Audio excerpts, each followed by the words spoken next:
I'm starting. Now you can see. Good evening, and welcome once again to Comments with Contos. Tonight I'm being joined with Karen the K. She is going to help me get through this evening, fielding questions from viewers and responding every now and then when there's something that we would like to have a woman's point of view on, particularly today, because as some of you may already know, today is the 100th anniversary of the International Women's Day. And I would like to offer a toast, l'chaim, to all women who are viewing us tonight. International Women's Day. Our topic for tonight is on loneliness. Of course, this is the spiritual hour, if you want. But before we begin, what I'd like to do is to try to bring you closer to where we are right now. If you're anything like me, you have been rushing, trying to get from one compartment of your life to another, from work into the expressway, in and out of the car, taking care of the children, getting the food on the table, off the table, dishes done. Whew! And you don't have time to just sit for a moment and catch your breath. Ladies and gentlemen, what I'd like you to do is to relax. Take a breath. Take it in slowly and let it out just as slowly. Try to put behind you that other part of your life and be in the present. Not thinking about the future, not thinking of what you did before or what you should be doing, but just this moment. Just be. You are exactly where you need to be right now. So, what I'd like you to do, if you feel rushed at all, just to stop and breathe slowly and deeply. You can close your eyes and still listen. You don't have to be viewing and having that sight always jumping around like a monkey mind all over the place. And it'll help you focus more on loneliness. Sorry. What is loneliness? Well, I'll tell you, it's something that can kill you. At least this is the new studies that have been coming out. We know that a person who feels lonely has the ability, not the ability, but it causes their blood pressure to increase. It also causes the immune system to not function as properly as someone who is not lonely.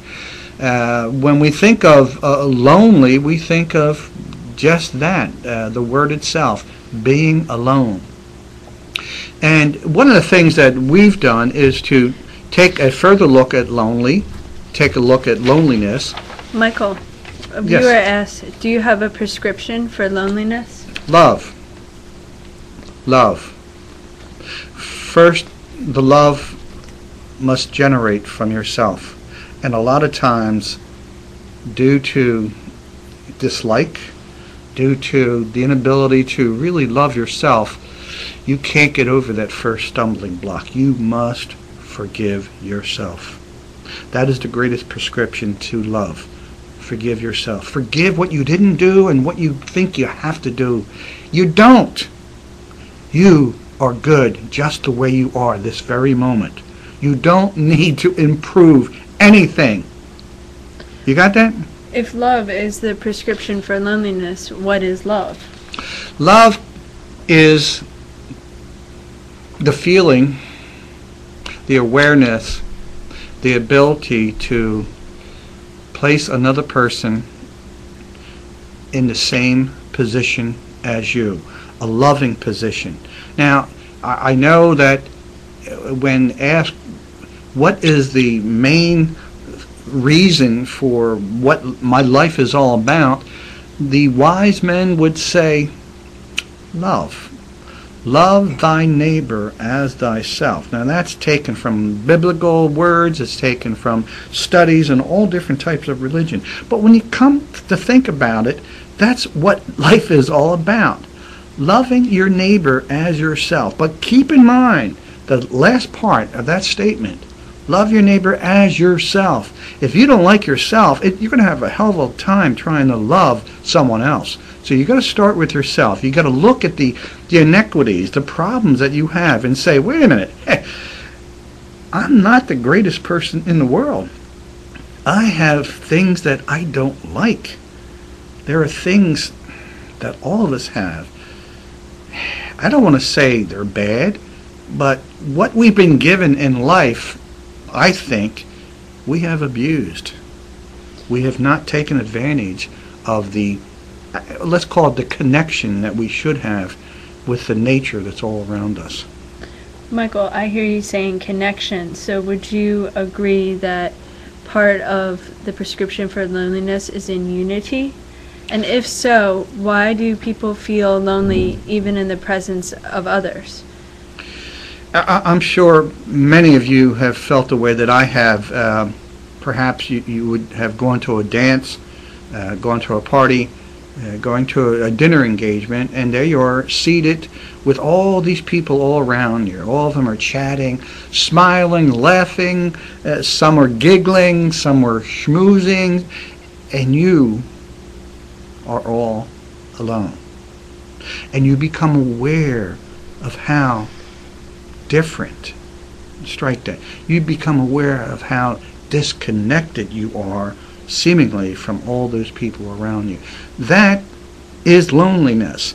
But it is also the start of an awareness that the opposite of disconnection is connection. And what I have found through my journey so far is the best way to connect is through a friend, through a group of like-minded friends. A viewer asked, why do I need the connection? You know, we like to think of ourselves, particularly here in America, being the rugged individualist, the person that can make it on their own. I don't need anybody else. I can do it, you know. Man, you think my grandfather and my great-grandfather made it through the wilderness. They dug through the snow. They had to go 6 miles to get to school. I can do it on my own. Well, not really. They probably had their spouses, their children help dig them out. They had a connection, and you know something? They didn't have all these interferences. Now, we're going to get into a topic about interferences. And what do I mean by interferences? Today we have the internet, we have Facebook, we have text messaging. We think we are connecting with the technology that we have. Instead of using to our advantage, we have abused it to our disadvantage. We have become less connected with our technology than what nature has in store for us, what nature has planned for us to be, and that is to be one. Yes, the whole idea gets back to unity. The more that you feel in union with others, the more that you are in I don't know, the more you can feel empathy for another individual, the better you will feel and less lonely you will be. Now, loneliness. I remember when I was not even a teenager, I would listen to music and talk about lonely. I would listen to the songs. I would know all the words. And I would long, I would yearn to be with my beloved. Now, my beloved could have been my girlfriend, it could have been someone I dreamed about. And I thought I would die. I thought I would die from not having that connection with who I thought I needed to be connected to. Well, we grew out of that. I'm sure you've went through the same stages. Maybe into your teenage years, maybe when you first got married, you found the love of your life, and you were connected, and you raised the family, you bought the house, you got the children together, and things were going great with the job, and then all of a sudden, all these difficulties happened. You were bombarded, intolerable conditions occurred, and next thing you know, you're looking at a divorce. And you are down, you are disconnected, you are lonely. But what does... Oh. Okay. Now, we're going to have a short break here. and we'll be right back. Stay tuned.